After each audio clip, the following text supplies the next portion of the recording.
à vous, mesdames et messieurs. Bienvenue à votre tribune hebdomadaire Presse Éco. Presse Éco, c'est la tribune qui vous permet donc de suivre les analyses, les commentaires et les avis sur les faits qui ont marqué l'actualité au plan national et international par nos chroniqueurs, bien sûr, qui sont des hommes des médias, des analystes, des chroniqueurs. Avec eux, nous allons évoquer des sujets au plan national. Aujourd'hui, nous allons donc revenir sur le dialogue politique, les conclusions du dialogue politique, satisfaisantes ou pas. Nous allons donc en parler. Et puis, second sujet, il sera question de la sortie de l'ambassadeur de France qui fait beaucoup couler de l'encre et des salives. Nous allons donc en parler. Et puis, troisième sujet, ce sera la saisine de l'ASE et du Conseil d'État par le gouvernement suite aux mouvements sociaux. Nous allons donc en parler. Puis, en international, c'est l'Ouganda où le chanteur député Bobi Wine se présente contre le président Yoweri Museveni. Nous allons donc en parler.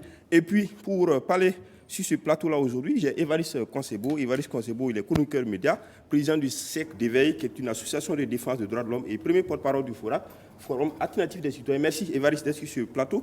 Et puis à ma droite, Issaka Lengani, le journaliste directeur de publication de l'Opinion, qui est un journal qui paraît désormais en ligne. Merci Lengani d'être sur ce plateau. Et puis Maître Kelem Apollinaire de Tambela, il est avocat inscrit au barreau, le président du CRIC et le Centre de recherche international de stratégie.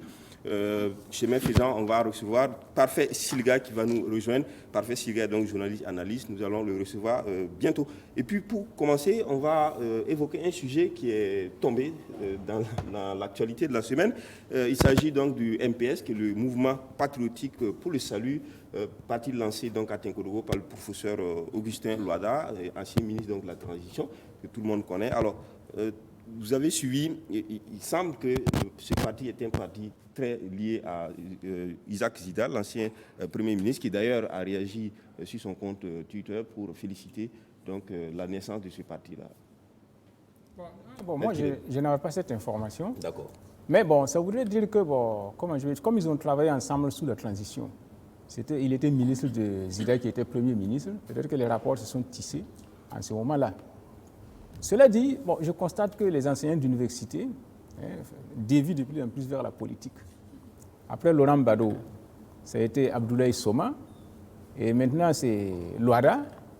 Bon, donc, pour moi, c'est une bonne chose, parce que c'est un cadre d'expression des idées. Quoi qu'il en soit, il va donner sa contribution théorique aussi aux problèmes sociaux du Burkina Faso. Donc pour moi, c'est une bonne chose. Et maintenant, comme on dit, n'est-ce pas, c'est au pied du mur qu'on le connaît, le maçon. On le verra à l'œuvre avec son parti et on pourra apprécier. Évariste Konsebo, alors on n'attendait pas du tout le professeur Loada de sitôt en politique. Aujourd'hui, on le voit parti, mais derrière tout ça, il y a l'ombre de Isaac Zida, c'est-à-dire que Isaac Zida confirme, en fait, fait son bonhomme de chemin vers la présidentielle de 2020. Non, il faut d'abord saluer le choix, parce que c'est un choix affiché que le professeur Loada vient de faire, parce que pendant longtemps, c'est vrai qu'il est resté dans la société civile, et il a eu aussi à jouer un grand rôle avec son think tank, le CGD, dans la survenue de beaucoup de choses. Et c'est bien que maintenant, il décide de passer de l'autre côté pour peut-être avoir les moyens d'agir. Ceci étant, c'est vrai, les liens, lui-même l'a dit, il dit que j'ai suivi un peu l'actualité par rapport donc, au lancement. Il a eu à citer lui-même l'ancien président et l'ancien Premier ministre Isaac Zida. Apparemment, il y a beaucoup d'atomes crochus. Ils se sont découverts, je pense, pendant la détention de quelques jours qu'ils ont eu à faire. Ça a dû certainement créer des liens. Bon, maintenant, moi, en tant que citoyen, c'est le contenu. C'est vrai que le professeur Loada a contribué à l'avancée de la démocratie, à l'enracinement même de beaucoup de concepts. Maintenant, c'est vrai que, comme Maître de Tambela le disait, c'est au pied du mur qu'on va reconnaître le maçon. C'est vrai qu'il s'engage en politique, c'est autre chose que la société. Sur la doctrine de ce parti, on dit que c'est un parti social-démocrate originel. Maître Kelem. Là, c'est un peu difficile, parce que l'origine de la social-démocratie, c'est avec Frédéric Lassalle. C'est un Suisse, là, au temps de Karl Marx. Et donc, c'est un parti de gauche vraiment ancré, voilà, puisque le marxisme lui-même est une social-démocratie, contrairement aux pseudo-marxistes qui ne le savent pas. Voilà, donc ça veut dire qu'un parti social-démocrate, c'est un parti vraiment ancré à gauche. Voilà. Mais ici, on voit même des partis libéraux, centristes, se dire social-démocratie. Donc, ça veut dire que s'il parle de originel, donc ça veut dire qu'il va ancrer son parti dans la pensée originelle de la social-démocratie. Donc, c'est-à-dire vraiment à gauche. Moi, c'est comme ça que je vois les choses. Est-ce que ça peut marcher au Burkina? Parce qu'on a social-démocrate, MPP social-démocrate, CDP social-démocrate. Oui, j'ai eu à dire que... social-démocrate finalement au Burkina. C'est pour ça que j'ai dit que la notion de social-démocratie a beaucoup évolué. Si vous remarquez même, en Allemagne, il y a un parti social-démocrate là, qui gouverne, etc., en échange avec le parti conservateur d'Angela Merkel. Or, vous savez que les idées de gauche dont s'est inspiré Karl Marx et les socialistes révolutionnaires viennent d'Allemagne. Karl Marx s'est inspiré de la société allemande, de la société française et de la société anglaise pour écrire ces théories. Les idées de gauche viennent d'Allemagne. Donc, la social-démocratie s'est implantée là-bas d'abord. Si vous remarquez, Rosa Luxembourg, la révolutionnaire Rosa Luxembourg, elle se réclamait de la social-démocratie dans sa lutte, n'est-ce pas, contre le régime de la République de Weimar. Donc, c'est pour dire que s'il veut parler de la social-démocratie originelle, donc ça veut dire que ce sera un parti réellement ancré à gauche. Mais à partir de là, il y a eu des évolutions. Il y a eu des évolutions et il y a des partis qui sont en fait des partis de droite, mais qui se réclament de la social-démocratie pour une raison ou pour une autre. Non, moi en fait, je ne vais pas trop te dire, mais c'est des concepts qui m'ont laissé sourire. Quand on avance les concepts du genre patriotique, salut, bon, c'est du déjà vu. Et en plus, ils sont à l'opposition, ils disent qu'ils sont à l'opposition. Oui, ça fait, on va voir. Parce que c'est des acteurs aussi qu'on a vus en œuvre. Isaac Zida, on l'a vu en œuvre.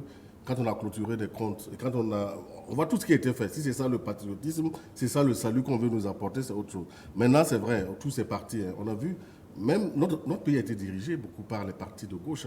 En dehors, moi je ne sais même pas, Maurice, en dehors de la Première République, tous ceux qui sont venus après, il y a même eu des communistes, mais qu'est-ce qu'on n'a pas vu après? Donc, parce que le problème, on le met à l'envers. Il faut créer d'abord la richesse avant de la répartir, c'est ça. D'accord. Alors, Lengani Isaka, on remarque que c'est un peu c'est le Bataclan de la transition, on va dire, et aussi peut-être certaines personnes, certaines ressources de l'insurrection. Alors, on voit par exemple le ministre Salifou Dembélé qui apparaît, on voit par exemple Hervé Ouattara du CAR qui apparaît, on voit par exemple Fousseni Ouedraogo qui est actuellement directeur exécutif de la Fondation Zida et qui apparaissent aux côtés du professeur Loada. Moi, personnellement, ça ne m'étonne pas de voir M. Loada en politique. Je l'ai aperçu dans ce microscope là au lancement du Focal de Zéphirin Diabré. Nous y étions ensemble. Et depuis lors, l'homme a évolué. On a cru qu'il était vraiment très proche de M. Diabré. Ensuite, on l'a découvert fricotant avec quelques pontes du CDP. Et après, donc, le Bataclan d'octobre 2014, on lui a découvert une nouvelle vie. Et effectivement, comme le dit le docteur Évariste, c'est à l'œuvre qu'on doit reconnaître les maçons. Sinon, les idéologies comme ça, les lancer, c'est certainement très facile. Or, les pratiques politiques de ces gens-là, de M. Loada lui-même, au niveau du ministère qu'il avait en charge, si on doit faire le bilan aujourd'hui, le compte aujourd'hui, il est très très loin de la social-démocratie, même primaire. Et pas originaire, parce que originaire, comme le dit Maître de Tambela, effectivement, c'est pratiquement du communisme. C'est vraiment c'est le communisme de direction, en fait, des partis qui sont au pouvoir, effectivement, en fait, qui assument les responsabilités. Parce que c'est mettre en relation la théorie et la pratique. Et là, forcément, il y a des aménagements qu'il faut faire. C'est ça qui a amené, en quelque sorte, des idéologies comme la social-démocratie, pour essayer effectivement de faire lien avec l'idée communiste. Est-ce que le lien avec Isaac Zida, qui est un lien bien connu, Loada ne l'a pas occulté, Isaac Zida lui-même a réagi via les réseaux sociaux. Alors, est-ce que 2020 se présente comment, finalement? D'abord, pour parler de l'idéologie, permettez-moi de continuer sur ce point-là. De mon point de vue, c'est du sankarisme pur et simple. Et comme on ne veut pas utiliser le mot sankarisme, parce que dans la mare, il y a tellement de formes de sankarisme qui sont devenues vraiment... Ce n'est plus valorisant être sankariste aujourd'hui. parce que par la pratique des sankaristes, ce n'est plus valorisant. Donc, je pense que c'est pour enlever cette couche-là qu'on a trouvé la social-démocratie originelle. Sinon, tout le monde sait comment Isaac Zida a trompé le peuple burkinabé en 2014, lorsqu'il a pris les rênes du pouvoir par la force. Il a un populisme exécrable, des décisions vraiment impopulaires, mais populistes parce que populaires, mais qui n'ont aucune attache à la réalité. Bon, donc, si c'est ça qu'on veut nous servir, comme le dit le docteur Évariste, c'est vraiment pas du nouveau pour nous. Ça, c'est deux. Ensuite, je voudrais dire, bon, contrairement à ce que on peut penser, je pense qu'ils ont quand même leur place dans le jeu politique national. Parce que c'est des idées qui sont là et qui sont véhiculées par des vendeurs d'illusions, de mon point de vue. Et qui, tant que comme d'ailleurs tout le monde, est-ce que tous les partis ne vendent pas d'illusions parce que... Plus ou moins. Mais d'autres quand même sont passés spécialistes dans ça. C'est ceux-là qui font et refont le monde chaque jour et qui, bon, quand on les met à la tâche, se comportent de manière carrément au contraire de ce qu'ils professent comme théorie. Ben, je dis donc c'est une très bonne chose que M. Loada se soit lancé en politique et surtout, c'est exposer sa vraie nature en étant avec M. Isaac Zida que l'on connaît très bien. Merci. On va donc continuer pour évoquer le second sujet, ce sont les conclusions du dialogue politique. Le dialogue politique a pris fin le 22 juillet dernier. Alors on a vu vraiment des conclusions. On a relevé qu'il y a eu un grand consensus, à part un point donc de non-consensus lié à la carte consulaire biométrique. Et par rapport à ça, tout le monde fait la fête.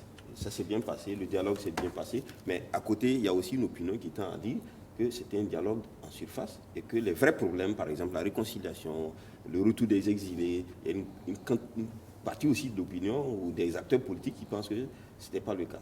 Lengani. Moi, je suis de cet avis-là. J'ai l'impression qu'on peut dire tout ça pour ça.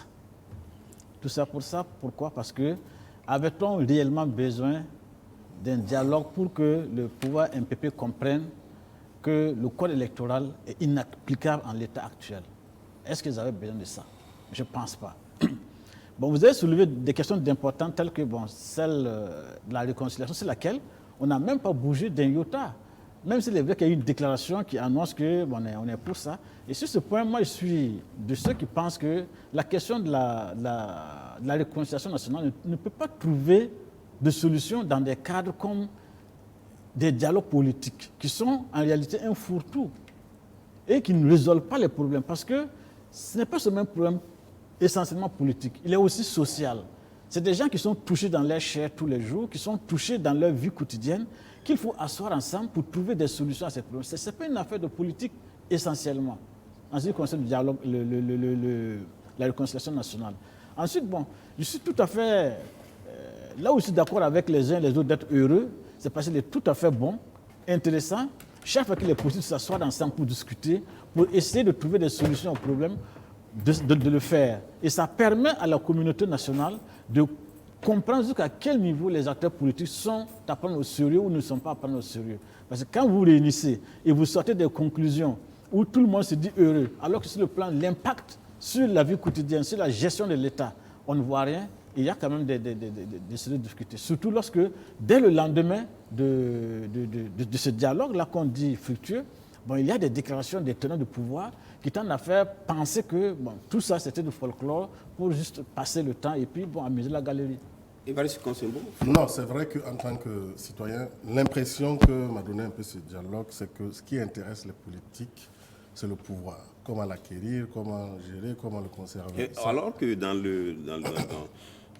les préalables, j'allais dire dans les discours, il a été dit que ce cadre-là, c'était vraiment pour aller au-delà donc de la quête du pouvoir et que c'était pour poser les problèmes de la nation, de la survie de la nation. Le chef de l'État l'a dit. Si, il l'a dit, et ici même, je l'ai félicité. Et j'ai dit que c'était très bien qu'il se situe donc dans la ligne des grands hommes d'État.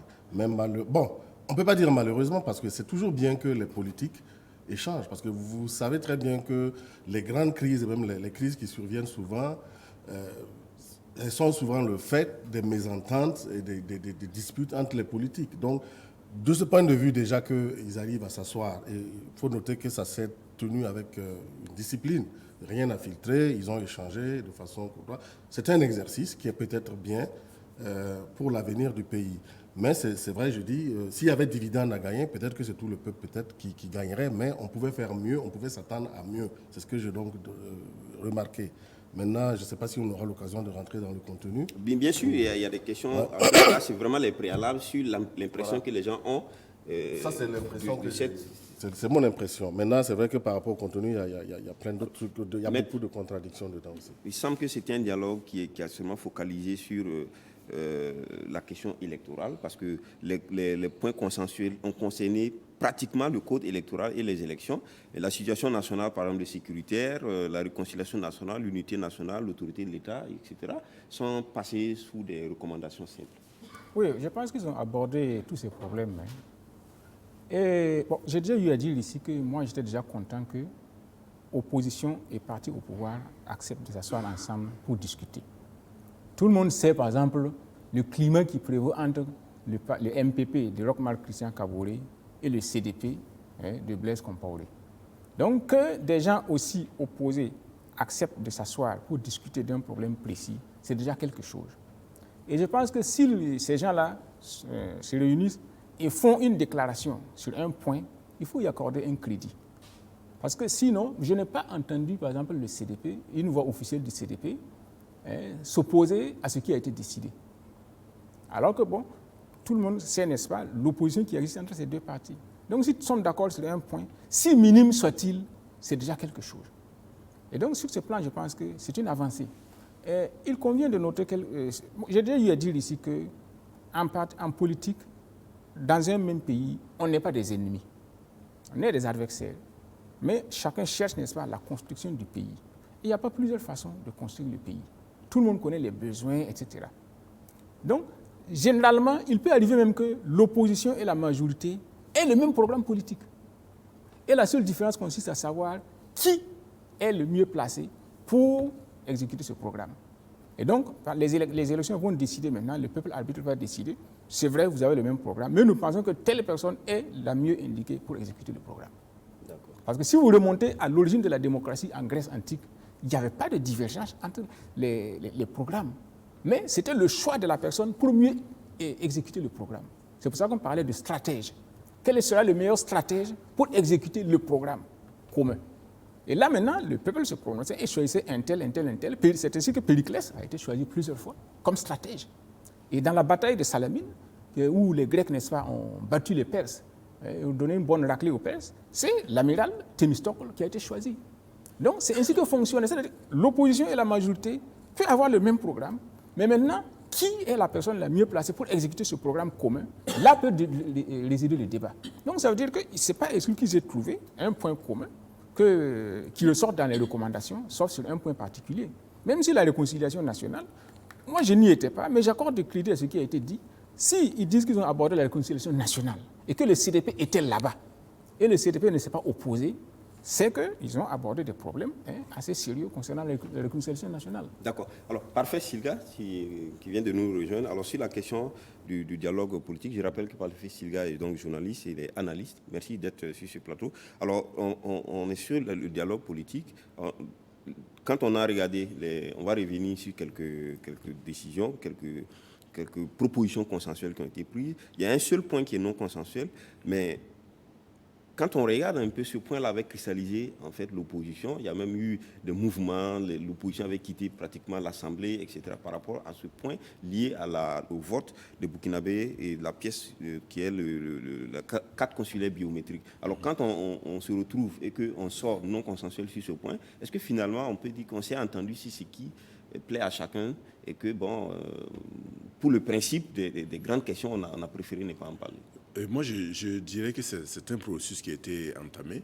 Et pour rappel, je crois que c'est le premier dialogue politique qui accouche de conclusions, de positions consensuelles. Parce qu'effectivement, en tout cas, depuis 2016, là, il y a eu quand même des occasions où le chef de l'État a rencontré l'opposition, où la majorité et l'opposition se sont rencontrés. Mais on n'était pas on n'était pas sorti avec des conclusions pareilles. Donc, pour moi, c'est d'abord une première. Et je dis c'est un processus parce qu'il y a eu quand même des points consensuels qui ont été dégagés. Ça veut dire, à mon sens, que la discussion là peut se poursuivre sur ce point non consensuel parce que effectivement, ce n'était pas évident au début quand on regarde. Sur plusieurs points, il y a eu en tout cas selon les informations, il y a eu beaucoup d'achoppements sur plusieurs points. Et finalement, les positions se sont, les gens ont évolué sur plusieurs positions pour arriver à un juste milieu. Donc, moi, j'espère que sur ce point non consensuel qui a été dégagé, il peut y avoir éventuellement d'autres discussions qui vont permettre effectivement d'arriver à un consensus. Je voudrais aussi ajouter que quand on regarde les conclusions, je ne dirais pas que tout a été focalisé sur les opérations électorales et sur le code électoral. Je dirais plutôt que quand on a en face des politiques, évidemment, c'est la chose qui peut effectivement cristalliser les passions. Parce que n'oublions pas que ce n'était pas un dialogue avec d'autres acteurs. Ce sont des acteurs politiques. Donc, les questions qui peuvent cristalliser les passions, c'est d'abord les questions électorales, c'est d'abord le code électoral et c'est d'abord les élections à venir. Maintenant, par rapport à la réconciliation nationale, par rapport à la sécurité, il y a eu des recommandations qui ont été faites. Je pense qu'à la suite, à la fin, il y a un comité de suivi qui est mis en place par rapport aux propositions consensuelles. Et je crois que ce que les deux parties devraient souhaiter, c'est qu'effectivement ce comité de suivi puisse effectivement travailler à ce que les recommandations qui ont été prises là soient effectivement appliquées pour que, effectivement, sur le plan de la sécurité, sur le plan de la réconciliation nationale, là, les choses puissent évoluer positivement. Je vais vous demander à chacun par rapport aux recommandations, parce qu'il y a eu, sur le point consensuel, c'est vraiment sur la question électorale. Sur les autres questions, ce sont des recommandations, des résolutions. Ou alors des diagnostics, parce que la question des causes de l'incivisme, on me dit de faire, je pense qu'il demande une analyse, mais attendez, tout le monde sait les causes, les tonnes d'études qu'il y a eu sur ça. Maintenant, c'est vrai, ce que j'ai un peu regretté, c'est sur la question de la réconciliation qu'on a botté en touche. Ça, il faut le dire. Hein. On l'a renvoyé au calendrier grec en disant qu'il fallait continuer les réflexions sur le triptyque vérité, justice et réconciliation. Bon, et là, ça me pose des problèmes parce qu'il y a d'autres problèmes aussi. Et on a utilisé d'autres moyens, d'autres voies pour régler. Maintenant, il y a la question des critères. À partir de quoi on décide qui doit aller en justice, à partir de quoi on décide qui on doit pardonner. C'est tout à fait confus. Mais là encore, où j'ai trouvé, même sur la question sécuritaire, il y a les cas comme les dossiers Irgou, les crimes et autres et tout. On n'a rien vu. Tout ce qu'on a vu de concret, c'est qu'ils demandent l'instauration d'une contribution financière. Et c'est ça, je trouve que ce n'est pas original. Pourquoi ? Parce qu'on demande la contribution sur quelle base ? Ce n'est pas sérieux. Et il faut d'abord peut-être une réflexion qui définisse des stratégies, qui dégage des moyens. Ces moyens-là, on les chiffre. Parce que, bon, actuellement, sous le couvert de tout sécuritaire, on a un pays voisin ici, dont je préfère taire le nom, où, avec le contexte de sécurité, les généraux se sont retrouvés des milliardaires et tout. Parce qu'on met l'argent sans regarder qu'est-ce qu'on met dedans. Et je trouve que c'est une question assez essentielle. Ce n'est pas uniquement que de ponctionner des impôts et puis on va régler la question non sécuritaire. Je trouve que ce n'était pas du tout original. Est-ce qu'il y a des propositions sur lesquelles le dialogue est parvenu qui vous ont certainement retenu ? Non, bon, pratiquement tout, hein, puisqu'ils ont abordé un certain nombre de problèmes qui concernent les problèmes sociaux. Et comme Parfait a eu à dire, ça je ne le savais pas, il y aurait eu un comité de suivi de ce dialogue-là. Et il n'est pas dit que ce sera le dernier non plus, puisqu'il est prévu même un dialogue social. Donc, dire que ce n'est que des recommandations, je pense que c'est un peu hâtif aussi. Parce que pour une première rencontre, on ne peut pas aborder tous les problèmes dans le fond et dans le détail. C'est quoi une recommandation ? C'est une orientation. Et c'est une indication de faire ou de ne pas faire. C'est une autorisation à faire ou à ne pas faire dans la direction de la recommandation. Par exemple, quand l'Assemblée générale des Nations unies ou le Conseil de sécurité prend une recommandation, vous pouvez vous appuyer sur ça pour faire quelque chose dans la direction de la recommandation. Donc ça veut dire que le comité de suivi va se servir de ces recommandations-là pour aller plus en profondeur. Et donc sur ce plan, je pense que c'est déjà quelque chose, à condition que ce soit vraiment efficace. Donc, mais quant à s'attendre à ce qu'un dialogue politique d'une semaine résolve tous les problèmes du coup, c'était difficile. D'autant plus que, comme j'ai eu à le dire ici, c'était des gens avec des visions différentes entre le CDP et le MPP, entre l'UPC et puis certains partis. Donc, je pense que ce à quoi ils ont abouti, c'est le plus petit commun dénominateur. Et à partir de là maintenant, ils vont creuser en profondeur pour essayer de régler les problèmes. D'accord. Alors, Lengani, très rapidement et parfait aussi, sur les propositions qui vous ont retenues. Bon, effectivement, il faut... Le dialogue, bon, en soi, c'est une bonne chose, mais ça laisse beaucoup perplexe parce que, comme je l'ai dit, si il fallait faire tout ce ramdam-là pour arriver à ça, je crois que bon, le peuple burkinabé mérite un peu mieux que ça. Bon, pour la simple raison que les problèmes sont connus depuis très longtemps. Et bon, quand des politiques s'asseyent, c'est pour trouver, imaginer des pistes de solutions. Or, ce qui est fait là, vraiment, sincèrement, moi, je trouve que ça ne m'engage pas tellement. Surtout sur la question de la contribution. Je me dis, bon, en quoi est-ce que des politiques peuvent s'asseoir pour décider d'une contribution, bon, comme ça, là, va t'asseoir. C'est-à-dire, c'est comme si, bon, de mon point de vue, hein, bon, si on veut analyser à partir des différents acteurs, le pouvoir a un besoin de mobiliser la nation autour de lui et pense qu'une contribution patriotique peut ressouder la nation burkinabé autour de lui, pas autour des problèmes de la nation, mais autour du pouvoir en place, et donc suggère ça comme une contrepartie à l'opposition pour qu'éventuellement on réalise le code électoral. C'est un jeu de dupes de mon point de vue, et ce n'est pas honnête. Et si je veux prendre l'ensemble des acteurs, je dirais, pour prendre chacun à son poste, le MPP sort vraiment grand gagnant de ce dialogue qu'il a vraiment instrumentalisé pour amener à des positions qu'il voulait. Et par exemple, si on prend le cas de la réconciliation nationale, le MPP a toujours dit, le pouvoir a toujours dit, avec en tête son président, vérité, justice, réconciliation. Depuis lors, il y a eu plein d'études, plein de travaux, même des institutions de l'État qui ont proposé un certain type de justice. On ne dit même pas, les politiques se le trouvent, ils ne disent même pas qu'il faut aller vers ça. C'est-à-dire qu'on voit tantôt une institution qui propose quelque chose, on ne parle même pas de ça. Le HCROUN a récemment proposé la justice transitionnelle. On ne parle même pas de ça. On revient toujours à l'arrière justice. Donc je dis que bon, ça, le MPP, vraiment, bravo à eux, bravo à M. Simon Compaoré, mais c'est que le pays est toujours en panne. Il va aller davantage en panne. Et on voit l'issue. On voit l'issue si on continue comme ça. Bon, ensuite, si je prends l'UPC, l'UPC sort aussi victorieuse parce que l'UPC s'est toujours battu pour qu'on réalise le code électoral. Et sur ce point, même s'il n'y a pas de résultat concret, il a réussi à faire reconnaître au parti au pouvoir qu'il était vraiment dans la très mauvaise direction et que donc il faut travailler à revoir. Bon, quant au CDP, bon, Maître Tambela l'a dit, on n'a rien entendu, c'est les grands perdants, rien, motus bus cousu, rien, on est d'accord sur tout ce qui est décidé, on n'a pas de position. Et là, c'est vraiment la catastrophe pour ce parti. Bon, et le courant qu'il représente.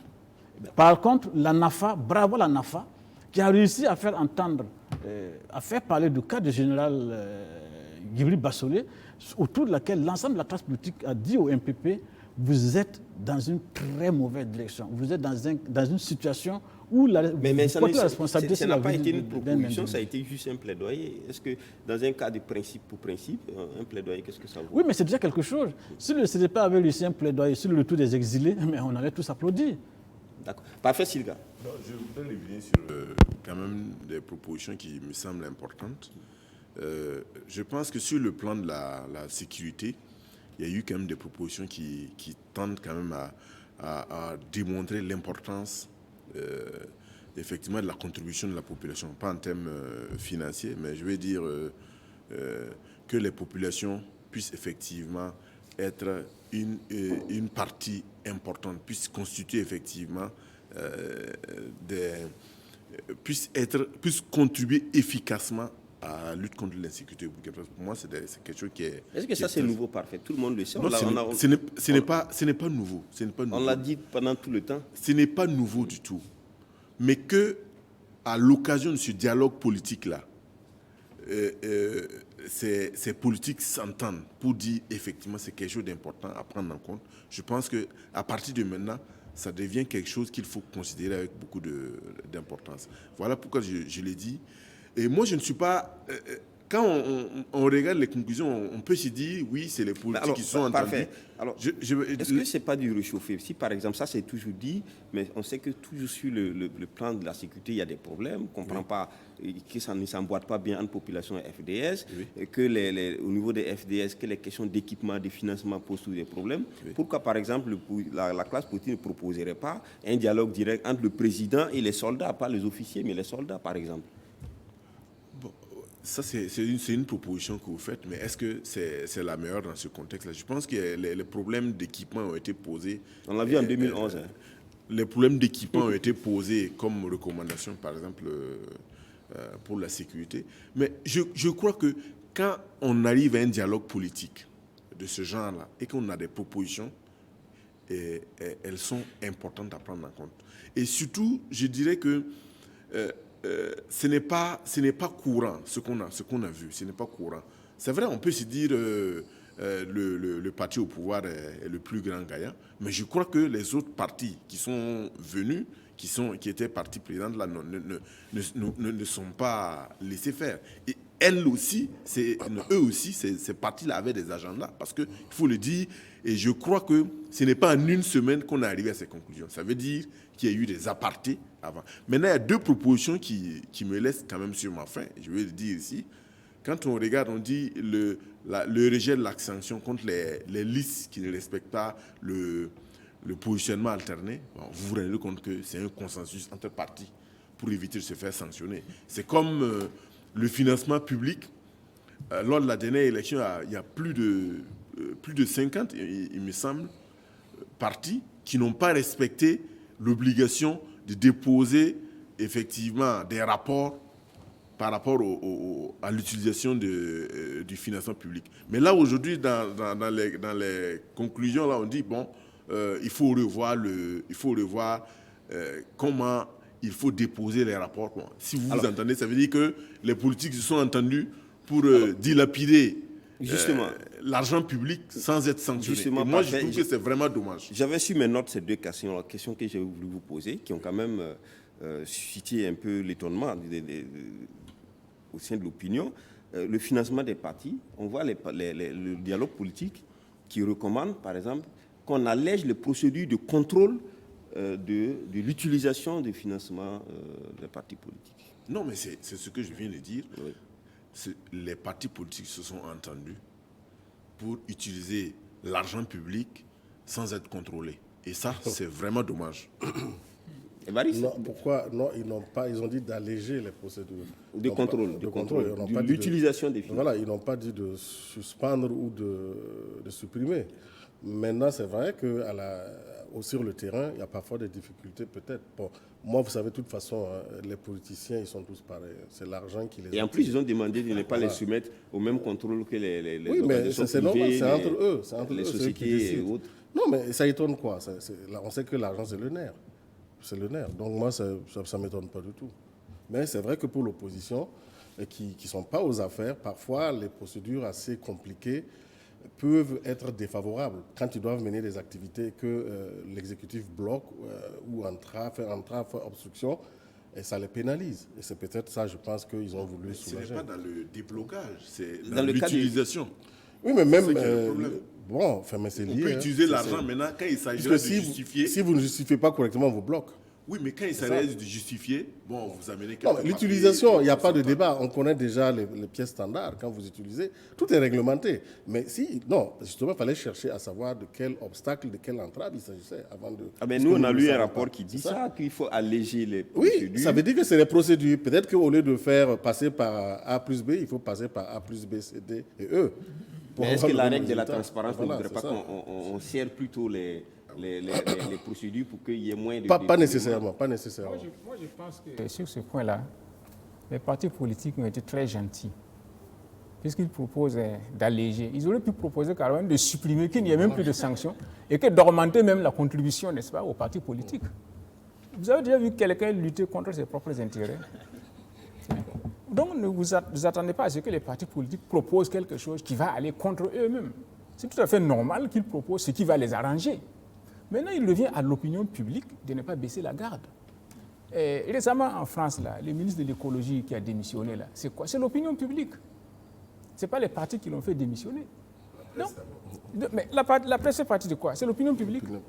La presse représente l'opinion publique. Si vous êtes dans la presse et ce que vous dites ne convient pas à l'opinion publique, votre presse va mourir. Donc, c'est pour ça que, comme je vais dire là, moi je trouve qu'ils ont été assez gentils. C'est une vigilance aussi, un appel à la vigilance de la société civile et de l'opinion publique, parce que c'est elle qui fait et qui oriente les partis politiques. D'accord. Alors, je vais rapidement lire quelques extraits pour ne pas qu'on pense qu'on est en train de dire des choses qui ne sont pas vraies. Il a été dit ici que les participants au dialogue politique recommandent harmoniser les textes législatifs sur les partis politiques, relire le texte sur le financement public des partis politiques dès la session parlementaire de septembre 2019, prendre des dispositions pour le déblocage à temps du financement public, alléger les procédures de contrôle sur l'utilisation du financement public alloué aux partis politiques, soumettre les partis et formations politiques à un système de comptabilité différent de celui des entreprises. Voilà. Lengani. Moi, je pense qu'en soi, la proposition n'est pas mauvaise. Hein. L'essentiel, c'est l'effectivité. Est-ce que le contrôle qui était fait avant était effectif? Bon, moi, je pense que c'est ça. Et puis aussi, il faut travailler à... En fait, le but du jeu aussi, de mon point de vue, c'est de prendre des règles qui sont applicables pour le bien de l'ensemble de la communauté. Donc, en soi, ce n'est pas forcément mauvais. C'est le contenu. Qu'est-ce qu'on appelle alléger? Alléger en faisant quoi? Peut-être en demandant que des pièces telles que les émargements, etc., puissent être acceptées. Ou bien standardiser. Par exemple, en Europe, on dit par exemple qu'un meeting ou bien la location d'un panneau publicitaire à Ouagadougou, à Bobo, c'est tel prix, etc. Donc, quand vous mettez autre prix, bon, automatiquement, on voit que vous êtes en train de vouloir frauder, etc. Donc, c'est peut-être tout ça qu'il faut voir pour permettre effectivement au contrôle d'être effectif et d'être utile pour le contribuable. Ensuite, moi, ce qui m'étonne dans cette affaire, c'est qu'il n'y a pas réellement, je n'ai pas vu un calendrier de mise en œuvre, un calendrier que tout le monde peut suivre pour pouvoir observer et s'assurer qu'effectivement les recommandations qui ont été prises, les décisions qui ont été prises sont en train d'être mises en œuvre. Sinon, mettre en place un comité de suivi comme ça, composé des différents chefs de parti, on l'a vu, bon, moi je ne sais pas à quoi ça a servi. On va terminer par cette note quand même, qui est une note heureuse pour les victimes de l'insurrection et du coup d'État. Il a été recommandé d'indemniser toutes les victimes de l'insurrection populaire des 30-31 octobre et du coup d'État manqué de septembre 2015 et les victimes, et indemniser les victimes des crimes politiques et économiques depuis les indépendances. Je pense que ça également, ça fait partie des questions qui sont soulevées devant le Haskoun par rapport donc à ceux qui ont vécu ces situations. Alors je voudrais qu'on termine sur cet aspect par rapport à la mise en œuvre. Le chef de l'État a dit qu'il transmettait à l'Assemblée nationale et au gouvernement que chaque institution, à travers donc par ses voies, ses prérogatives, devait assurer donc la mise en œuvre de ces recommandations-là, alors, ou de ces propositions consensuelles surtout. Est-ce que vous pensez qu'il pourrait avoir là, entourloupe, il peut y avoir un jeu de dupes quelque part, parce que si l'Assemblée, le Parlement vont encore se prononcer sur quelque chose qui a été déjà arrêté, est-ce qu'il n'y a pas risque quelque part qu'on se retrouve avec... Justement, le véritable problème, c'est ça. Très rapidement. Oui, bah, ce forum-là, ça accouche de quoi? C'est des recommandations, rien que des recommandations. Ça veut dire que ça n'engage que ceux qui les ont pris. Ça veut dire que le pouvoir exécutif... Il y a des propositions consensuelles aussi, il faut dire. Des propositions, ce n'est pas des décisions. Oui, d'accord. Une proposition, en français, c'est une proposition. Ce n'est pas une décision, ça n'a pas force applicable. Donc, ces propositions n'engagent que ceux qui ont fait les propositions. Bon, et on sait très bien, on a parlé de l'opinion publique tout à l'heure, et ce qui aurait été bon, c'est qu'une opinion publique forte qui permette effectivement, qui impose aux acteurs de suivre ce qu'ils ont eux-mêmes librement consenti comme décision, comme proposition entre eux. Mais dans ce pays, on sait à quoi sert cette opinion publique. Si l'opinion publique au Burkina Faso était bien, était vraiment à la hauteur, était respectée à la hauteur de ce que ça devait être, Yirgou, Ban, autre, allait être réglé. Mais ce n'est pas le cas. Parfait. Non. Moi, je suis étonné par les positions de Lengani. Très rapidement, 30 secondes. Je pense quand même que ce n'est pas des enfants qui se sont réunis. Ce sont des politiciens avec des agendas bien précis. Ce sont des hommes politiques qui savent pourquoi ils se sont réunis. Ils sont réunis, ils sont arrivés à des propositions. Et je crois qu'ils ont tous intérêt à ce que ces propositions-là soient appliquées. Je crois aussi qu'ils ont intérêt à ce que la majorité des recommandations-là soient appliquées. Et voilà pourquoi on a dit qu'il y a un comité de suivi et le gouvernement et le Parlement doivent prendre un certain nombre de mesures. Mais les politiques qui se sont réunis doivent eux-mêmes assurer le suivi de ces recommandations. Sinon, je leur ai dit que c'est leur... Le gouvernement aussi reste souverain, comme l'Assemblée aussi. Non, pas que le gouvernement reste souverain. Le gouvernement, le président du Faso a dit, le gouvernement et le Parlement prendront les mesures en fonction des recommandations, en fonction des positions consensuelles qui seront prises. Mais évidemment, je crois qu'aujourd'hui, c'est le peuple entier qui regarde ces politiques, qui regarde le gouvernement, qui regarde le Parlement par rapport à ces propositions, parce que la mise en œuvre de ces propositions consensuelles, dépend aussi de la paix sociale au Burkina Faso. D'accord. D'abord, il faut dire que l'existence d'un comité de suivi ne garantit pas du tout l'application. Mais seulement, ce qu'il faut dire, pour les mesures ou les propositions qui relèvent de l'Assemblée nationale, là, je ne doute pas parce que, pourquoi ce débat ayant été celui des acteurs politiques, lesquels acteurs politiques sont au niveau de l'Assemblée nationale. Et je pense que, concernant le code, des mesures vont être prises certainement pour donc faire des mises à jour. Mais on a déjà vu aussi les votes à la majorité. Oui, mais vous savez, il y avait M. Compaoré Simon qui était le patron de tout ce qui était représentation au niveau du pouvoir. Donc, ça va passer. Maintenant, sans vous interrompre, oui. Je crois savoir que le dialogue lui-même s'est passé en réalité en deux phases. Il y a ce que les politiques ont discuté, oui. Et après, sur la main, en tout cas, il y a eu des décisions miracles qui sont tombées. Ça veut dire que ce n'est pas les politiques qui décident. Là où je doute fort, c'est les propositions qui relèvent de l'exécutif. Parce que les questions sociales, ça, je ne sais pas, sécuritaire ou autre, tout, je ne sais pas si on a la solution. Mais 30 secondes. Oui, il faut savoir que c'est l'Assemblée nationale qui autorise les dépenses et le recouvrement des recettes. Donc, sur ce plan, il faut que ça passe par l'Assemblée nationale. C'est une loi qui doit autoriser ces dépenses. Ça, c'est des questions financières, mais quand on parle, par exemple, du code électoral, on s'est entendu dans un autre cadre, on envoie ça à l'Assemblée, il y a une partie je pense qu'on parlait de l'indemnisation. Je pense qu'on était sur le chapitre. Mais de toutes les questions, toutes les questions passent par l'Assemblée et le gouvernement, chacun en fonction. Donc, pour ce qui concerne l'indemnisation, il faut faire attention à ce qu'il n'y ait pas d'escroquerie en la matière. Parce que de 1960 à nos jours, il y en a qui ont déjà été indemnisés à plusieurs phases. Voilà. Par exemple, les victimes du régime du chose-là, de 1966, ont été indemnisés. Sous la Ouedraogo, il y a eu des indemnisations. Oui, mais on pense qu'ils vont faire l'économie de tout ça pour ne pas tomber dans ça. Dans ce cas précis, ce qu'ils n'ont pas voulu le dire, c'est qu'à la faveur de l'insurrection de 2014, il y a par exemple les gens du CDP qui ont vu leur maison. Je ne suis pas sûr que des gens ont perdu des biens. Tout à fait. Alors que les MPP ont été merci Lengani. On continue, on va rattraper le temps, suffisamment perdu du temps sur ce sujet, mais de façon positive. Alors, sortie de l'ambassadeur de France, l'ambassadeur de France a fait une sortie qui est une sortie, on va dire, hors piste diplomatique, parce que ça a suscité beaucoup de réactions, notamment du pouvoir en place, des autorités. Simon Compaoré s'est exprimé, Zéphirin Diaré s'est exprimé.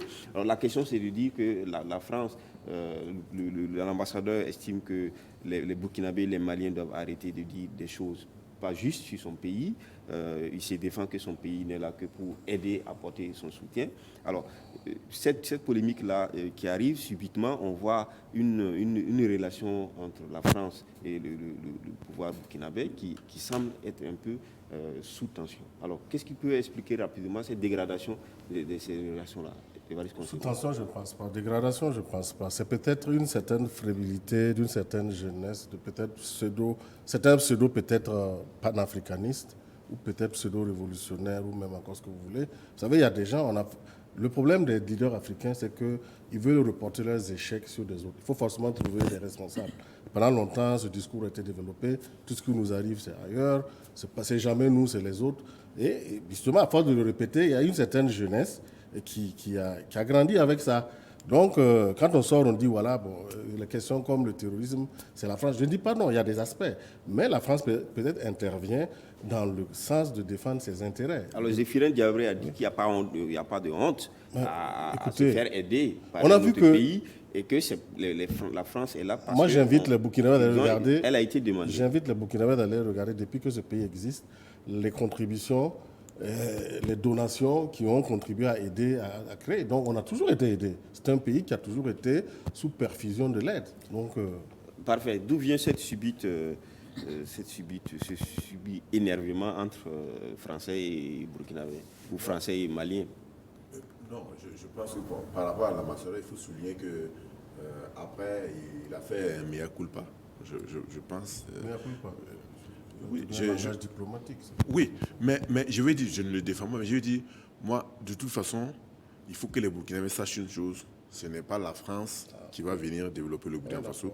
Ce n'est pas la France qui va nous aider à avoir une sécurité pour notre développement. Les Burkinabés doivent le savoir.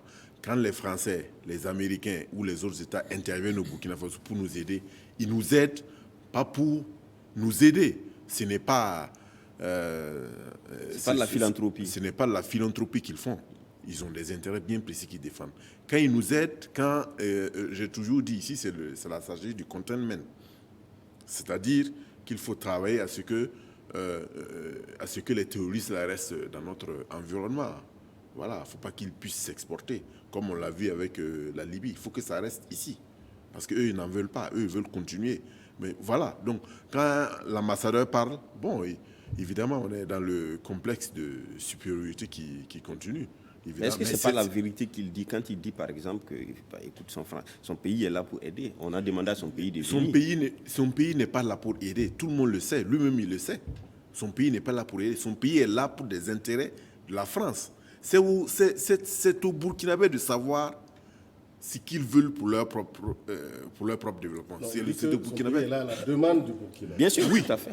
C'est-à-dire que vous pouvez demander à la France, vous pouvez demander aux États-Unis de venir vous aider, mais vous devez savoir ce que vous voulez exactement pour votre sécurité, pour votre développement. Ne vous attendez pas à ce que les autres viennent vous aider pour vos beaux yeux. Non. D'accord. Alors, mais Voilà. qu'est-ce qui peut expliquer donc qu'il y ait ces échanges-là entre Burkinabés et Français? Qu'on sait, généralement, on se parle avec amitié, mais là, on a vu Simon Compaoré qui répondait aux journalistes, qui a dit, il a parlé pour son pays, vous aussi, vous pouvez parler pour votre pays. À la limite, c'est comme si les hommes politiques s'y sont mis. Qu'est-ce qui se passe au fond? Non, je pense que l'ambassadeur français est allé un peu trop loin. Il y a quand même eu des propos déplacés. Je pense que c'est dans ce sens que, évidemment, les politiques se sont mis et ont réagi. Mais quand vous suivez la position de Simon Compaoré, vers la fin, il dit que nous n'avons pas de chars, nous n'avons pas de fusils, nous n'avons pas ci, nous devons importer tout cela. Et à la fin, il dit, bon, c'est au Burkinabé de savoir effectivement ce qu'ils veulent. Donc, ne vous attendez pas à ce que les Français vous apportent votre propre sécurité. C'est au Burkinabé de travailler à construire leur propre sécurité. Là, je suis tout à fait d'accord avec lui. Lengani. Moi, je crois que, bon, d'abord, l'ambassadeur a eu un mot déplacé, ça il faut le reconnaître. Ensuite, je veux lui dire qu'il n'a pas encore fini d'entendre ça. Parce que plus on va aller en avant, et plus la catastrophe sera imminente, et plus les gens vont trouver ces subterfuges-là pour justifier leur échec. Ce n'est pas nouveau au Burkina. Partout, c'est comme ça. Quand on est en échec, on trouve chaque fois un bouc émissaire. Pendant longtemps, ici, ça a été le régime passé. Bon, maintenant, ça s'est éculé. Bon, tout le monde a compris. On a dit aux gens, non, bon, le régime passé, c'est bon, mais qu'est-ce que vous faites? C'est ça qu'on veut savoir. Donc ça, c'est fini. Maintenant, on passe à l'impérialisme international. Et c'est la couleur des acteurs qui sont aujourd'hui devant la scène politique nationale. Ça c'est évident. Donc ça, c'est pas nouveau. Ensuite, ce que je voudrais dire, c'est que, bon, quand on dit aux Burkinabés de savoir ce qu'ils veulent, d'abord, c'est une réalité. Quand la France aide, on peut suspecter que ce ne soit pas une aide gratuite, ce qui est tout à fait normal, parce qu'il n'y a jamais d'aide gratuite. Il n'y a pas de relation gratuite.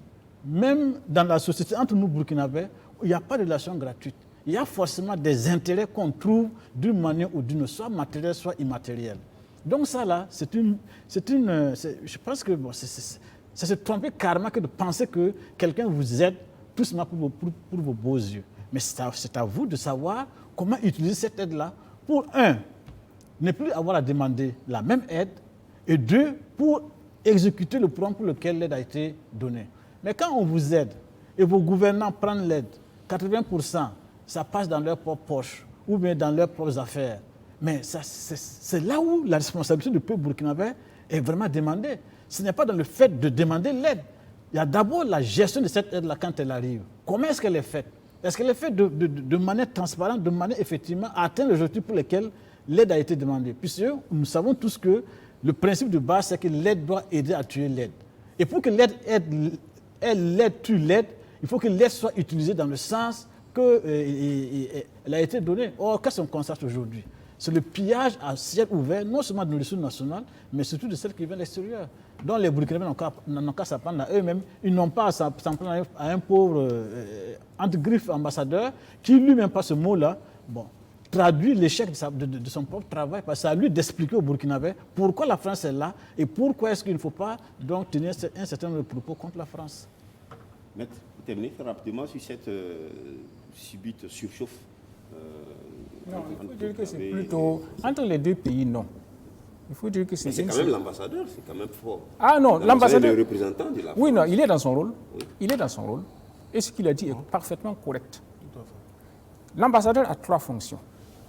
Il représente son chef d'État, il représente son peuple et il défend les intérêts de son peuple. Voilà les fonctions d'un ambassadeur. Et il faut savoir que l'ambassadeur est un hôte. C'est quelqu'un qu'on reçoit chez soi. Et le droit diplomatique exige qu'on respecte l'ambassadeur. Et il est dit que celui qui ne respecte pas un ambassadeur, non seulement ne respecte pas la personne de l'ambassadeur, il ne respecte pas le souverain qu'il a envoyé et il fait injure à toute la communauté des nations. Donc, et quand un ambassadeur fait quelque chose qui ne vous convient pas, ce n'est pas à l'ambassadeur qu'il faut s'en prendre, c'est à votre gouvernement. C'est votre gouvernement qui l'a invité pour qu'il vienne. Et donc, moi, la réaction des gens pour moi, c'est comme par exemple quelqu'un qui est cocufié et au lieu de s'en prendre à son conjoint, il veut s'en prendre aux amants de son conjoint. Alors que le problème, c'est entre toi et ton conjoint. Si ton conjoint ne le permet pas, et puis si tu veux t'en prendre à l'amant de ton conjoint, peut-être que c'est un amant, mais il y aura d'autres amants après si tu ne règles pas le problème avec ton propre conjoint. Donc le problème qui se pose ici, les Burkinabés auraient dû dire à notre gouvernement, à nos autorités qui nous gouvernent et qui l'ont invité, mais pourquoi il peut parler comme ça, etc. D'accord. Mais non, je n'ai pas terminé. Permettez-moi de parler, d'évoquer une situation. J'ai lu dans la presse que les Maliens ont fait des manifestations. Ils ont dit qu'un Malien tué, ça ferait une station totale brûlée. Mais ça, c'est de la divagation. Mais les soldats français sont là sur invitation du peuple malien, du gouvernement malien. Il y a des accords d'ailleurs. Il y a des accords. Même si vous estimez qu'ils se sont débrouillés pour s'imposer au Mali, mais si le gouvernement malien aujourd'hui dit « nous ne voulons plus de soldats français au Mali », ils partiront. Oui. Maurice Yamoura fait partie, les Français, de la base militaire de Bobo-Dioulasso. Oui. Paul Kagame a fait fermer l'ambassade de France. Je ne sais pas s'il y a actuellement un ambassadeur qui a été nommé à la suite de l'avènement de Macron, mais je ne sais pas. C'est-à-dire que si vous estimez que vous êtes souverain, en même temps, ne viennent pas dire que ceci m'a fait ceci, pleurnicher, etc. Donc, les soldats français sont là parce que votre gouvernement le veut. Et si vous n'êtes pas d'accord avec la présence des soldats français, ce n'est pas aux Français qu'il faut s'en prendre, ce n'est pas à l'ambassade qu'il faut s'en prendre, c'est à votre gouvernement. Demandez des comptes à votre gouvernement. Comment se fait-il que ces gens-là soient là et qu'ils fassent des choses qui ne conviennent pas? On a l'impression que c'est un jeu pernicieux, c'est plutôt souvent les dirigeants eux-mêmes qui instrumentalisent cette opinion. C'est normal, c'est normal, c'est la politique. C'est la politique. C'est la politique et c'est leur rôle. Ils ont des relais. Maintenant, c'est au peuple d'être vigilant et de savoir distinguer les choses. Donc, c'est-à-dire, ce que les dirigeants font, par exemple au Mali, par exemple, ceux qui ont manifesté pour dire qu'un Malien tué serait une station totale brûlée, ça peut être des gens du pouvoir. Donc, pour divertir les gens. Et puis, et en même temps, faire occulter leur propre responsabilité. Est-ce que vous voyez? Donc, maintenant, c'est aux gens d'être vigilants et de savoir distinguer tous ces gens-là. Sinon, l'ambassadeur, il est là, il représente son pays, et il n'a pas de compte à régler avec la population. S'il y a un compte, n'est-ce pas, c'est ceux qui l'ont invité à venir, c'est à eux que vous devez vous adresser. Merci. Maître Évariste, quelque chose? Non, ce problème, en fait, mettre en exergue les différences fondamentales qui existent entre les populations et les dirigeants. Parce que finalement, les dirigeants sont en phase. Quand vous entendez les discours diplomatiques et autres, on a même vu le ministre Alpha qui a décoré l'ambassadeur de France qui partait. Donc au niveau des dirigeants, il n'y a pas de problème. C'est au niveau des populations qui sont, elles, instrumentalisées. Instrumentalisés ne sont pas des activistes ça. pseudo-révolutionnaires, pseudo-panafricanistes. Alors qu'il faut voir les problèmes de fond. Le droit diplomatique règle les problèmes. Et je vais vous dire une chose. Permettez-moi que je termine. Oui. Vous savez, le prophète Mohammed était en même temps un chef religieux et un chef politique. Une fois, un envoyé a manqué de respect à Mohammed. Il lui a dit, écoute, si tu n'es pas un envoyé, je t'aurais fait mettre à mort. Pour dire comme quoi, n'est-ce pas, depuis cette époque, en droit islamique, l'envoyé doit être respecté. Et en 1234 avant Jésus-Christ, il y a eu le premier traité de paix qui a été signé entre le pharaon et l'empire hittite de l'époque. Et ce traité de paix a été négocié par des envoyés. Et depuis cette époque, les envoyés sont respectés. Donc ça fait plus de 30 siècles que le droit diplomatique coutumier s'est institué. Et donc il revient, n'est-ce pas, aux populations de faire la part des choses. Votre mécontentement, Conseil va soulever un problème ici. J'ai enseigné un certain temps à l'université de Ouagadougou. Si la France retirait ses financements, l'université fermait. Même dans les petites structures, il y avait des subventions françaises. Alpha Barry l'a d'ailleurs dit que c'est la France qui est en pôle position par rapport à la coopération, au financement des grands projets. D'accord. On va terminer au plan national avec cette décision du Conseil des ministres, décision qui est relative au constat que l'administration publique est perturbée par les mouvements sociaux. Et donc, le Conseil a décidé de saisir, de faire une saisine solennelle du Conseil d'État pour se prononcer sur la nature des mouvements d'humeur et de saisir l'autorité supérieure de contrôle d'État, donc la SE, pour un contrôle de fonctionnement de l'administration. Alors, vraiment, on pourrait quand même mieux comprendre pour que les Burkinabés saisissent de quoi il s'agit. Le gouvernement qui se tourne maintenant vers le Conseil d'État pour demander au Conseil d'État un contrôle de fonctionnement de l'administration. Je crois, en tout cas, selon les informations pour se prononcer sur la nature des mouvements. En fait, ce sont les mouvements qu'on appelle escargots. Parce qu'on a un certain nombre de syndicats qui ne lancent pas des mots de grève connus. C'est-à-dire, ce n'est pas un sit-in, ce n'est pas une grève, mais ils encouragent leurs militants à être là au travail, mais à réguler le fonctionnement de l'administration. Donc, vous avez on a vu avec les impôts, c'était 10% de travail, 15% de travail. Voilà. Alors que ces mouvements ne sont pas encore répertoriés. C'est-à-dire que ces mouvements ne sont pas répertoriés selon la loi. Moi, je pense que le gouvernement n'a même pas besoin de saisir le Conseil d'État pour cela. Parce qu'aujourd'hui, les mouvements sociaux sont catégorisés. On sait, si vous avez la grève, vous avez le sitting, vous avez... il y a un certain nombre de choses qui sont reconnues par la loi. Mais en dehors de cela, être au bureau sans un mouvement de grève reconnu, sans avoir fait un préavis au président du Faso, être là au boulot et ne pas travailler, bon, je pense que les règles de l'administration sont connues. Cependant, j'ai dit que le gouvernement n'aurait pas dû attendre ces mouvements-là pour engager effectivement un dialogue fructueux, parce qu'effectivement les problèmes sont posés depuis des mois. Donc, au lieu de saisir le Conseil d'État, pourquoi ne pas effectivement mettre les bouchées doubles pour arriver à des accords avec ces syndicats? Mais le gouvernement pense, quand on regarde la saisine de la SE, qui est pour un contrôle du fonctionnement de l'administration, c'est-à-dire que c'est pour punir peut-être... Ce n'est pas pour punir, c'est pour que ces agents publics puissent respecter la loi. C'est tout simplement ça. Moi, je dis, on n'a même pas besoin de les saisir. Quand vous venez au travail, vous êtes astreint à une tâche précise. Mais si vous ne respectez pas, vous ne respectez pas les obligations dues aux agents, mais il y a un problème. Aujourd'hui, qu'est-ce qu'on sait, par exemple, du rendement d'un travailleur, d'un agent public au quotidien?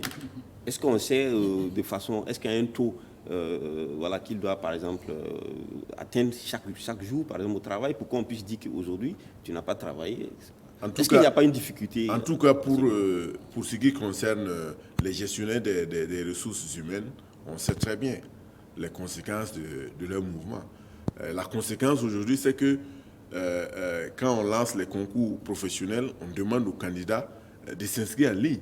Parce qu'effectivement, ils refusent de réceptionner les dossiers, ils refusent de poser tous les actes qui permettent effectivement à ce que les concours professionnels là puissent effectivement se tenir. Donc, on n'a pas besoin de saisir, pour moi, on n'a pas besoin de saisir le Conseil d'État. Si vous n'avez pas lancé un mouvement de grève, en tout cas, si vous n'avez pas lancé un mouvement reconnu par la loi, ben, vous êtes sous le coup de la loi. Donc, à ce moment, il faut être sanctionné.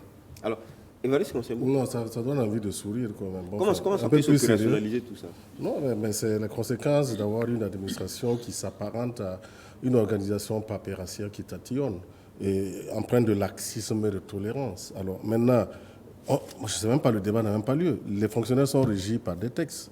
Il y a la loi 081 CNT. Quand vous êtes fonctionnaire, vous signez un acte d'engagement qui équivaut dans le privé à un contrat de travail. Donc, il s'agit là d'appliquer. C'est une question d'application. Maintenant, si on est laxiste, on est tolérant, on ne veut pas appliquer, qu'on me demande la nature des mouvements, attendez, c'est le comportement du gouvernement. Il faut pour gérer toute une administration avec différentes composantes, il faut de l'équité. Et quand sur les mêmes bases on discrimine, les gens ne vont pas être contents. Donc, bon, franchement, je ne sais pas. Mais c'est beaucoup. Mais qu'est-ce que le Conseil d'État pourrait dire, par exemple? Parfait, Assemblée, semble-t-il donner le verdict. La décision, c'est de dire que ces mouvements sont des mouvements qui ne sont pas normaux, ce ne pas des mouvements légaux. Et puis après, on fait quoi? On n'a pas besoin de saisir le Conseil d'État. Il faut juste regarder les textes qui sont en vigueur, c'est tout. Mais est-ce que c'est une fuite en avant? Non, ce n'est pas une fuite en avant. Voici des mouvements qui ne sont pas des mouvements connus légalement et qui existent. Oui, mais c'est pour ça. Parce que quand vous voyez les mouvements d'humeur qui se font, etc., à ma connaissance, ce n'est pas prévu par les textes, que ce soit le droit du travail, que ce soit le droit de la fonction publique. Et dans une telle situation, moi, au contraire, ce que je regrette, c'est que le gouvernement ait saisi le Conseil d'État tardivement. Parce que le Conseil d'État, c'est quoi? Il a été institué par le premier consul, Napoléon Ier, pour donner, comme son nom l'indique, des conseils et des avis au gouvernement. Donc, quand le gouvernement a un problème qui se pose, il se tourne vers le Conseil d'État. Souvent, avant de prendre une certaine loi, il demande au Conseil d'État, est-ce que cette loi-là sera conforme, n'est-ce pas, à notre système législatif, etc. Et le Conseil d'État donne son avis. Il y a même des décrets qu'on dit décrets pris en Conseil d'État. Donc, c'est-à-dire que ces décrets-là doivent avoir l'avis du Conseil d'État avant qu'on les signe. Donc, le Conseil d'État est là. Si le Conseil d'État qui est ici, là, il y a deux chambres. Il y a la chambre du contentieux, il y a la chambre de consultation. Donc, la chambre de consultation, n'est-ce pas, est saisie par les autorités pour lui donner des avis sur les textes de loi à prendre et sur l'exécution des textes de loi. Donc, dans la mesure où ce mouvement ne s'inscrit pas dans notre cadre législatif, il était tout à fait normal pour le gouvernement, depuis longtemps, de saisir le Conseil d'État pour lui demander son avis, à savoir si c'est légal ou si ce n'est pas légal. Donc, au contraire, maintenant, il faut se féliciter du fait qu'ils aient eu cette idée tardivement, mais ça aurait dû être fait depuis longtemps. Et le gouvernement est dans son rôle. Moi, je voudrais quand même, parce que quand on dit que ce n'est pas prévu par notre droit positif, notamment le Code du travail, je ne comprends pas. Les mouvements d'humeur qui ont pour conséquence un arrêt de travail, l'arrêt de travail, même les grèves. En fait, en dehors de toutes ces lois-là, vous avez des décrets, des arrêtés. Les grèves, par exemple, des fonctionnaires sont régies, pas des arrêtés des grèves. Donc moi, comme ils me disent que ce n'est pas prévu, je n'arrive pas à comprendre. Je comprends ce que dit. Mais ils arrêtent, la conséquence c'est quoi? Ils sont au boulot. Ils sont au boulot. Mais ils ne font pas le mais ils ne travaillent pas, mais c'est la même chose. Non, je comprends ce que dit Conseil-Bou, parce que la qualification réelle de ce mouvement, c'est quoi? C'est des grèves perlées. Or, les grèves perlées ne sont pas prévues par notre arsenal juridique. Il faut peut-être le prévoir. Ou alors, c'est pour ça que... alors, est-ce que ce que Parfait disait, par exemple, est-ce que ce n'est pas plutôt laisser l'arbre pour la feuille ou la chose pour son ombre? Est-ce que ce n'est pas le problème qu'il faut affronter au lieu de chercher à les qualifier? Mais non. S'il y a un mouvement d'humeur, on sait que souvent les mouvements d'humeur sont liés à quoi? Bon, M. Sawadgo, est-ce que ce n'est pas ce problème-là qu'il vous faut savez, affronter? pour nous les juristes, tout se qualifie. Et avant la qualification, tu ne peux rien faire. Donc avant d'affronter le problème, il faut connaître quelle est sa nature juridique. Et c'est ce que le gouvernement a voulu savoir. Parce que si le gouvernement agit en dehors de la qualification juridique du fait, là, on va dire qu'il est dans l'illégalité. Lengani Isaka, très rapidement. Moi, je crois que c'est un constat d'échec. Le gouvernement qui se légalise. Oui, en fait, c'est... qui cherche à légaliser ces choses. comme l'ont dit les uns et les autres, je crois que ça vient à la fois un peu tard, comme ça c'est inutile. Pourquoi? C'est inutile parce que, de mon point de vue, il y a ce qu'on appelle dans ce pays-là le dialogue social. Gouvernement et syndicats sont des partenaires sociaux qui discutent. Le pouvoir actuel a mis en place même un haut conseil du dialogue social ou quoi? Dirigé par... Au conseil pour le dialogue social. Exactement. Donc, c'est couper l'herbe sous les pieds de ces gens-là. Bon, en fait, c'est vrai qu'il faut savoir la qualification des infractions entre griffes, de ce qui se passe sur le terrain, pour pouvoir effectivement appliquer ou prendre des lois qui vont permettre de gérer ces situations-là. Je suis tout à fait d'accord. Dans un État responsable, il faut anticiper, il faut prévoir. Effectivement, nous assistons au Burkina Faso depuis un certain temps à un type de manifestation des travailleurs. Et c'est tout à fait normal que l'État cherche à comprendre et à prendre des dispositions pour encadrer ce type de mouvement. Je trouve que ça, c'est tout à fait normal. Mais maintenant, en même temps, quand on se trouve comme dos au mur, c'est reconnaître qu'il y a un échec quelque part. Et quand il y a un échec, il faut repartir au niveau de la base. Et la base, c'est quoi? C'est les problèmes que posent les travailleurs. Pourquoi est-ce que ces problèmes ne sont pas résolus? Pourquoi est-ce que ça oblige les travailleurs à adopter un certain type de fonctionnement? C'est ça qu'il faut voir.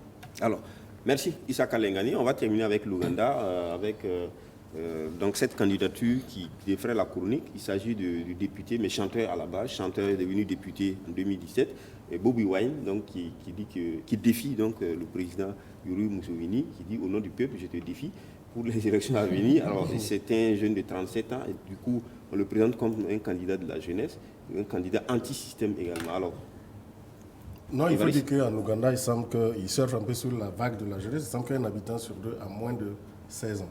Et c'est vrai, il dit qu'il défie Yoweri Museveni, mais il pose des conditions dans le cadre d'une élection libre et juste. Bon, ça, c'est une condition sine qua non. Maintenant que, bon, mais c'est vrai, pour faire sérieux, c'est un monsieur qui a émergé, effectivement. D'abord, c'est un chanteur avec des rhétoriques, bien sûr, qui plaisent, comme ici aussi, chez nous, on a vu à une autre époque. La justice, on met tout en avant et tout. Il est quand même emblématique parce qu'il porte, je pense, un béret rouge un peu militaire. Bon, donc, je ne sais pas, moi je me méfie un peu. Mais ce qu'il faut retenir, il donne espoir. Hein? Parce que, bon, il a 37 ans, Yoweri est là depuis 33 ans, donc depuis qu'il avait 4 ans, il n'a connu que... Bon, on comprend, on veut... Il a réussi certainement, c'est un coup de maître, à donner espoir. Mais la limite, c'est que c'est dans les zones urbaines. Il a été élu dans la zone de Kampala. Or, on sait en Afrique, le bétail électoral ne se trouve pas dans les... Mais est-ce qu'aujourd'hui, ça ne devient pas aussi un phénomène mondial? Parce qu'on a vu aussi qu'en Europe, les anciennes démocraties, ce sont les anti-systèmes aujourd'hui, avec l'extrême gauche qui monte un peu partout, des gens qui défient en fait l'ordre. C'est pas le même contexte. Le contexte européen, on a vu avec Mélenchon et autres tout, c'est pas le même contexte. On a vu les gilets jaunes. Bon, mais là, parce que là, quand même, vous avez une masse critique de gens. Et comme moi, en Afrique, c'est pas pareil. Vous savez que on a beau... Il a bien dit élection libre et transparente, ça dit tout, franchement. Bon. Mais c'est vrai qu'il a réussi à porter des espoirs. Alors, Lengani, Issaka, est-ce qu'on est en train de voir aussi un changement de profil au niveau vraiment aujourd'hui des leaders politiques qui inspirent plus la jeunesse? On a vu par exemple George Weah qui a été élu au Libéria. Je crois dans les îles également, il y a un comédien qui a été élu président. De plus en plus, on entend, voilà, de plus en plus, un DJ Joker qui a été élu, Madagascar. Alors, de plus en plus, on est en train d'aller vers ces tendances-là. Est-ce qu'en Ouganda, ça pourrait marcher justement pour Bobi Wine? Bon, pourquoi pas? Pas dans l'immédiat, de mon point de vue. De mon point de vue, ça pose le problème de la succession de Yoweri Museveni, qui va se faire dans la douleur. Parce qu'il y a une rupture totale, effectivement, un jeune de 37 ans contre des sexagénaires, il faut renouveler la classe, et ça se fait dans la douleur, de mon point de vue. Et, sinon, le phénomène n'est pas aussi nouveau que ça. Hein. Même en 2014, ce qui s'est passé au Burkina Faso, c'est des druides, en fait, il y a un certain milieu artistique qui se dit porteur de valeurs, qui n'incarne pas lui-même. En fait, c'est un peu ça. Moi, je suis d'accord que on fasse mousser la fille patriotique, qu'on fasse mousser les questions de justice, de liberté, etc. Bon, mais quand soi-même, on ne les porte pas, ça devient compliqué. Oui, c'est bon que ça peut aider à faire mousser, mais il faut que d'autres acteurs prennent ça en charge. Et de manière transparente, de manière vraiment à incarner ce qui se fait. Sinon, on a vu au Burkina Faso ce qui s'est passé. Des gens se sont effectivement levés pour exprimer leur ras-le-bol face à une situation. Mais qui a hérité ça? Hérité à qui? D'accord. Alors, mais est-ce que ça ne devrait pas traduire, moins que ce soit une affaire de gens qui portent des valeurs qu'ils n'incarnent pas, mais que c'est une réalité que dans les démocraties africaines, déjà, on est essoufflé et qu'on a besoin de nouveaux souffles, qu'on veut voir autre chose que ce qu'on voit d'habitude. C'est une réalité. Non, c'est vrai que quand on analyse, on se dit, ce chanteur-là, il va réussir à ouvrir une brèche. Mais je pense que la victoire, là, elle ne sera pas pour cette élection-là. Parce qu'évidemment, c'est encore un système qui est bien implanté avec des racines très profondes.